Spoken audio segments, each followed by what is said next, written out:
Hi there, mates. Have you looked at the new Tesla Model 3 refresh Highland version? Looked at the rear screen and thought, well, this is cool functionality. I would love to have this in my existing Model 3 or in my Model Y. Well, this is the video for you. Now, I'm going to review an awesome product from TMA or Tesla Motor Accessories, the V5 version of the rear screen, and it is a super easy install. Let's do this.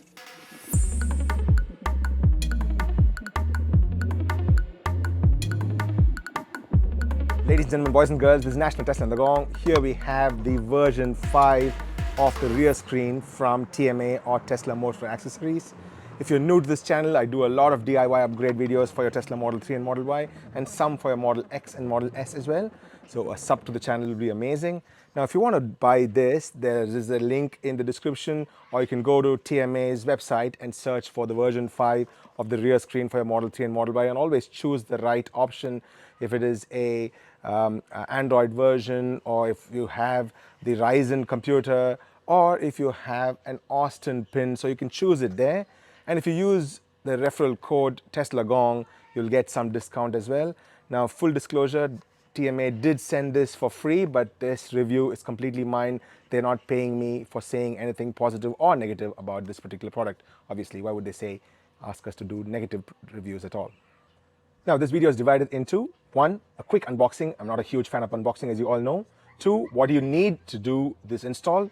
3, we'll actually do a step-by-step slow install so that you can follow and install it on your own. This is a super install on a scale of 1 to 10. I'll probably put this at a number 3. So it's super easy, and if you want to have some additional functionality, 4 on 10 is all the difficulty of this install is. So first we'll do the install, and then we'll set up the product, and then we will do a review of the product as well.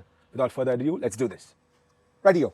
What is in the box? So you have this entire unit. It's a single piece unit, and there are a few interesting things from older upgrades. There is an air vent at the bottom, which is somewhat adjustable, and you can actually adjust it. I'll show you when we install. We can see that there is a little bit of adjustment there, and there is an air vent on top as well, which is sort of fixed. So these are the two important changes from earlier versions that we have fixed, and this is one single unit. There's nothing cluttery about this. Don't have to unscrew anything at all. Just a single cable comes out, and it is a super easy install, I must say. So let's do that. Now, what else is in the box? You have the cables that comes with this. There are 2 sets of cables. One is the cables for the screen itself, and also to get the USB to work. And there's another cable to connect to your passenger side so that you can control your passenger seat from the rear, very similar to what we have in the Model 3 Highland version. You also have the plastic spludger. I do have my extra plastic spludgers as well. And this is a very important gadget because this is sort of closes the circuit, so to speak. So the existing plug that is there in the USB of the Tesla Model Y or Model 3 need not be used. You can directly get it from the OBD port, the power for this particular product. So to close the circuit, you need to use this. So don't forget this. This is very important. And you also have a USB-C to USB 3 converter over here. So that is something that if you want to use, so USB-B, 3.0 USB-B converter, if you want to use that to charge any of your older products if you have older cables. So these are the things. In addition to this, you also need one more, a T20 head screw, and we can just pick it up from anywhere. That is not included in the package. Okay, first things first. I always unlock the car, and then what I do is I lower all the windows, and I actually open the doors as well. This is an abundance of caution, but if you want to do it, I always recommend doing that, because if you're stuck and something happens, you can still have access in and out of your car. So I open all the windows and I open all the doors, and then once I do that, we have to power off. But before powering off, it's always a good idea to try and bring both the passenger side and the driver side seat all the way to the front. So that's what we're going to do now.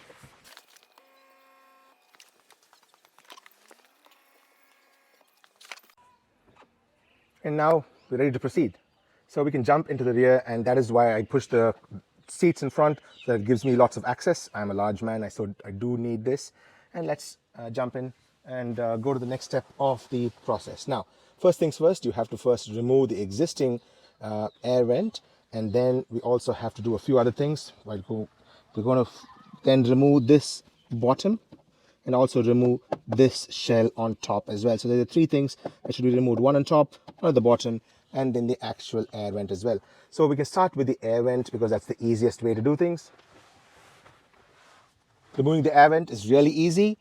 All you need to do is place your hand on either side and give it a gentle tugging force, and this will come out. Don't yank it fully because there is a cable at the bottom that you need to remove.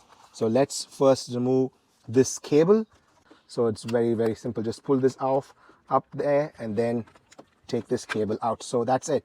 So that is done. That's the first step, and the air vent comes clean, and this is what we're going to end up replacing now.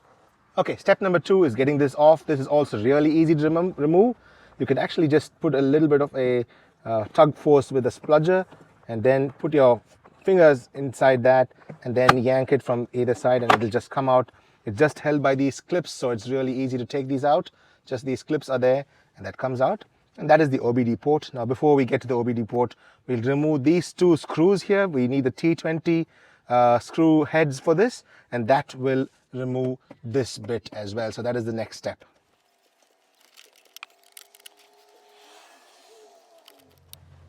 Okay, 2 screws are out. Keep this safely. And now we are ready to remove this. This is also super simple.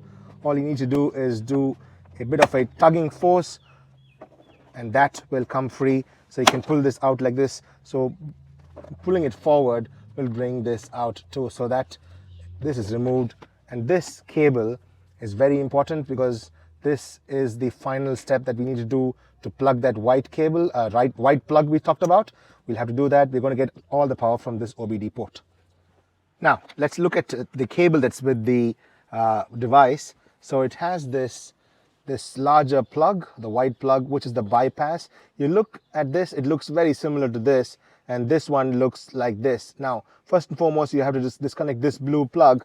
All you need to do is press, and then you can pull this out like so, and that will bring it out. Very simple, nothing really special. There is a small clip right there. You press down on the clip and you pull it out, and that comes out. And now you need to bypass this. So this is exactly this. So all you need to do is get this into place there. First and foremost, you go and plug that in. It clicks, and then you need to bring this and connect to this, and that sort of completes the circuit, so to speak. There you go.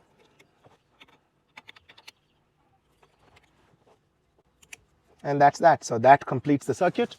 That's step number 1. Now once we have that step 1 done, where we connect that particular pass-through cable, we'll do one important step. Now this is the existing plug from your Tesla, and this is where this white colored doohickey comes into play.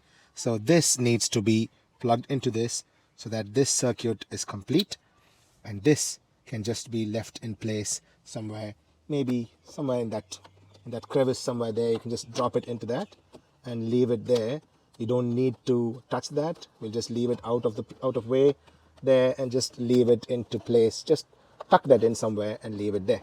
Because if you don't do that, what will happen is after you get the screen in place, the front wireless chargers may not work, and so we want to get that particular step and leave it at that. And now let's tackle the next set of cables that are there. This is an optional install in case you want to have the rear screen controlling the passenger seat. That is when you need to do this step. If you don't want to do this, you don't have to.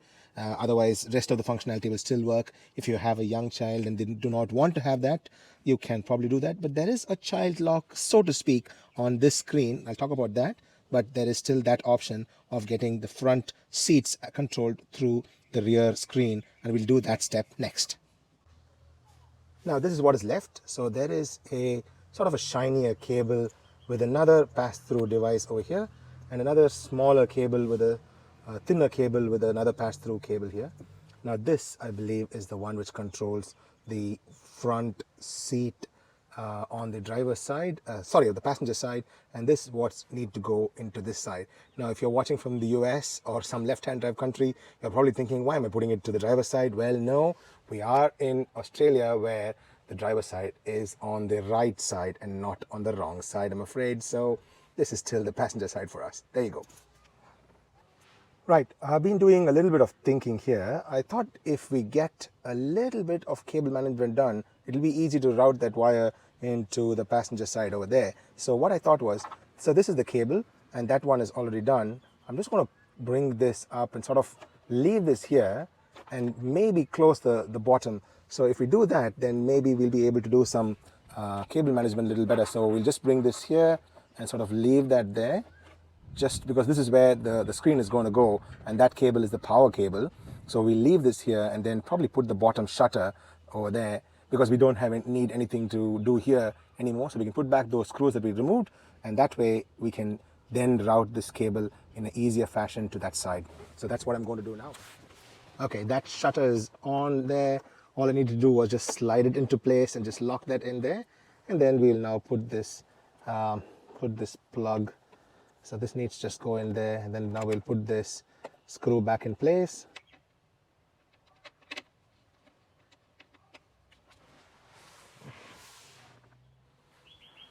Right, so I just took that cable that needs to go to the seats just from underneath there. So what I did was I just brought it underneath there, tucked it into this little crevice there, then put it under the seats and pushed it all the way across under the seats like so, and I brought it to the other side, and I'll show you what I did right here. So I brought this cable out from underneath over here. Just make sure you're going on top of the rails. There's rails there. We don't want it to get caught there. And now we have to connect this particular pass-through cable to a clip which is sitting somewhere here. And now to access the clip, there are two ways to do it. You can fish this up, pull this out a little bit, then dip into it and take it out. I think a much cleaner way of doing that is there is a screw right underneath over here. If we can bring the seat all the way forward, which is what we did in the first place, I had to push this back a little bit to feed this particular cable. Once you bring that, there is a screw right there. I can actually feel that as well. All you need to do is a T10 screw. There you go. That is the screw you need to access. And if you remove that screw, that plastic bit will come out undone. I removed that screw right there. So once you remove the screw, all you need to do is pull, and this will come out. And be a little firm, because you can pull. There's a clip over here, and pull that, and that comes undone. So you see that clip? So that clip will come undone, and this will come out. And this is the seat controls that you need to change. And you need to feed that cable up and put it into this and bypass that with that cable. Doing it one-handed may be difficult. I'll try, but if it is not possible, I'll probably have to edit this part. Here goes nothing. Okay, we're going to feed this cable up like so. And then I need to undo this particular part here. So this is just a clip. You pull this out a little out to undo that clip, and once it comes out, you can actually pull this out. It's quite simple. There's one clip at the bottom, one clip at the top. Because you have enough and more space to work, you can just undo this clip, and that pulls this out very easily.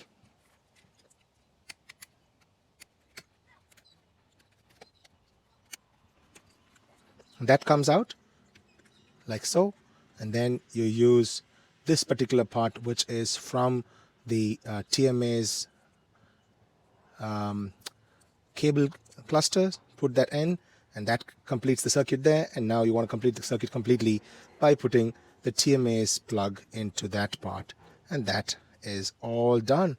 And now just adjust the wires a little bit so that it all stays in place, and then you can put this back into place. There you go. It's as simple as that, and that's all done. And now you have to replace that screw to keep this in position. That's all finished. All right, then now for the screen itself. That's the screen. You can see that it is a decent sized screen there. It's got some vents at the bottom which you can move, and there are vents at the top as well, so there is a little bit of airflow that's possible. The top vents don't really move as much, but this has got USB with charging facility, USB with data, so that is possible too. Now this is where the power goes in. That white plug is there, so that is why I brought this up here, so that it's easy to fix this, because it's a bit of a snuggish kind of a fit.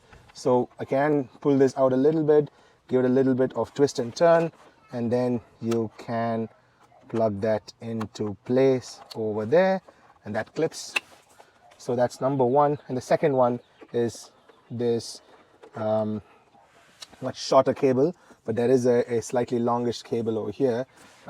Maybe I'll try and support this with my knee and then plug this into place as well. Sorry, I can't really show this up close, but I'll show it after I plug in just a bit. So let's plug that in. And once we plug these two, we should start to see some power going. Perhaps when I turn on the car. Yeah, we'll just leave this in place. I need to fix this properly, but let's get some power going.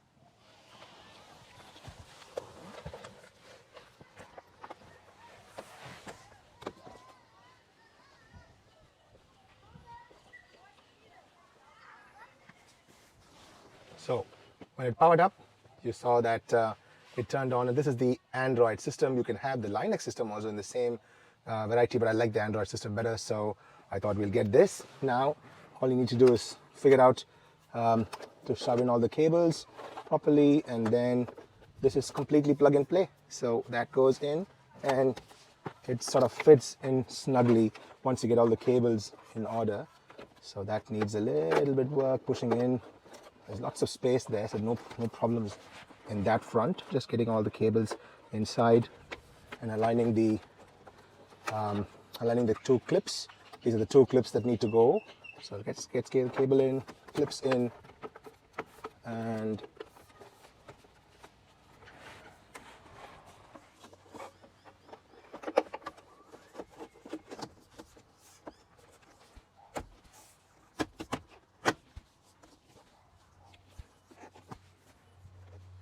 that's that.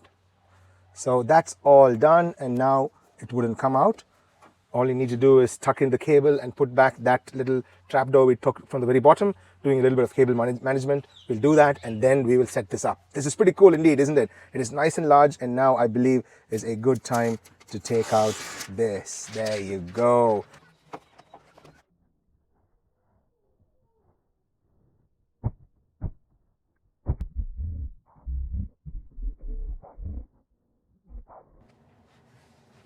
Okay, now let's do the setup of this.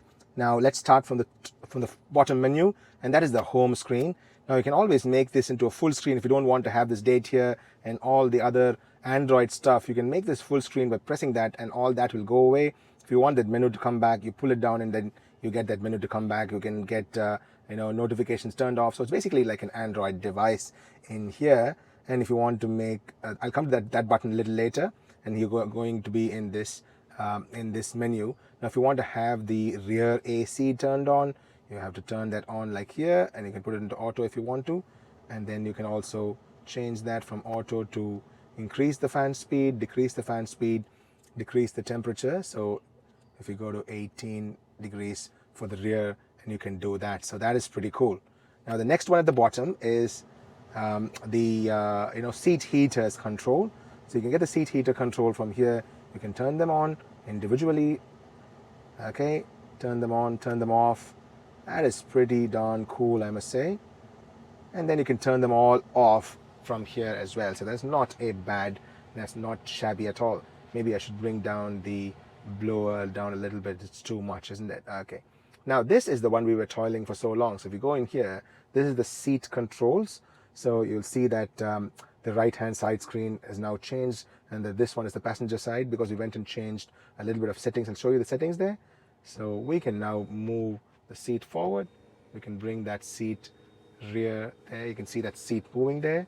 Yeah, you can do that. Or if you want to bring the seat forward like so, or if you want to bring it back like that, you can do that too. That is pretty sweet from the rear. Now I don't know if it's a great idea to have this if you have children at home or a young child. They may want to play with mom or dad's seat, whoever was sitting in the passenger seat at that time. So that's something.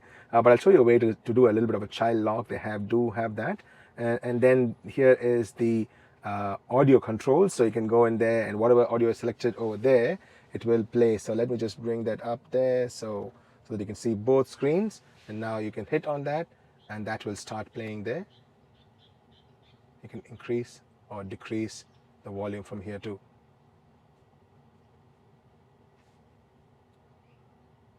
So now it's muted, and now you can keep increasing. There you go, this one. I don't want to have a content strike, so I'm going to pause that. So you can stop or pause that audio from here, and you can change the audio to the next track, so on and so forth from here. And this, I believe, is to mute. So this is to reduce the volume, and it does change there as well. And you can increase the volume, and it does change there as well. So that is the audio control from the rear screen. Again, this is something which will be nice for passengers behind to control the music. And then when you go in here, this is like the Android Auto in there, so you can have like the Bluetooth transmitters, you can have video, so you can have a USB port. You can put that in the USB over there. This must be, I don't know, some pork roast, or sorry, duck roast is there as a video in their menu. Or you can go into all, so they have one video there which you can you have duck roast. I don't know why it's there. This is the local HD. You can always put a USB over here, and this is where that small little plug that we showed you will come in handy. You can plug that in, and you can actually add like an external device here and then access that videos over here too. So that is something that is possible to have. Again, I don't want to see duck videos, so let's go back there. And that is in this menu. So you can have Bluetooth, you can have a file manager, car info, so you can have more settings. These are the Android settings, where you can connect to a Wi-Fi LAN over here. You can search for existing Wi-Fi LANs here, and then connect to that too. So that is something that you can do from here. Now there is one setting that I wanted to show you, so let's get out this. So this is the inbuilt apps: Netflix, YouTube, Disney, and TikTok. I'm afraid you can't have any more, just these. And then this is the car setting. That's the very last menu. You can decide if it's a right-hand drive car or a left-hand drive car, and then you can change that. Temperature is in degrees centigrade. File format, time format is in 12 hours, and then you can have the rear seat sensor. So if nobody's sitting in the rear, that will not work. There's one more thing. If you go into these app menus over here, you can actually connect to Android Auto or to CarPlay. For the rear screen, I do not understand if it's a great idea, but that it is. You can have CarPlay going, and you can sort of, get that CarPlay connected here and maybe use it for something. I'm not sure how CarPlay will be useful in this case, but if that's something that you want to use, maybe a Android Auto or CarPlay, that is available too. But it already has the YouTube app here, and then you can have the Chrome browser going. You can have lots of things. You can have the Play Store and install a few of these apps that Android supports, like an Android Android tablet supports. You can have that there. You can have some gallery with pictures. It's got the config and all that there.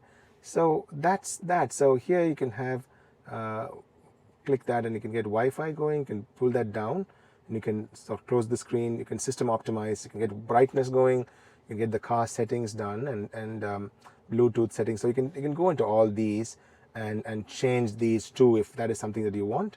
So that is a slide down menu there. That's got all that going as well. You can optimize the system. It's doing some cleaning up and optimizing the system and so on and so forth.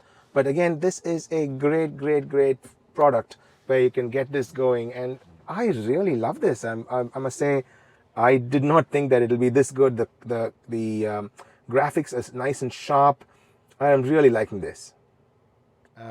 If it's something that you want to try out, do check out the link in the description of this video and try and use my referral code. I do get a little bit of a kickback. The referral code is Tesla Gong, but it's no additional charge to you. So that's something which will really help my channel as well. Now, I did tell you that we can activate dog mode from here. We can activate the camp mode from here, and then also that child lock. Rightio, I made mention of this as well. There is a feature called child lock. So you click on the child lock, and this will lock the screen, and nobody can activate it. So a child can't unlock this. They'll have to go back in, and there is a number you'll have to put. It's 8687 by default, and that will unlock the screen. And that way you can now turn off this AC vent and so on and so forth. So that is a handy little feature to have if you have a child in the rear and you don't want them keep messing with this. Now I just came here so that I can bring this seat back. So this is what I wanted to show you. There you go. It is pretty cool. So you can bring back the seat too, and you can do that as well. That's not bad at all, I must say. So that is the handy features in this fantastic rear screen, and it looks super OEM the way it looks, particularly when you send back that and then use this, and that looks super OEM. So there you go, folks. Is this something that you want to try? Do check out the link in the description of the video as well as in the pinned comments. If you use my referral code TeslaGong, I do get a tiny kickback, and it'll help my channel grow as well. So I'll really be thankful if you do use my code. I'll see you guys in another interesting DIY video or other Tesla related videos or other EV videos very soon. Until then, this is National Tesla in the Gong signing off. Peace.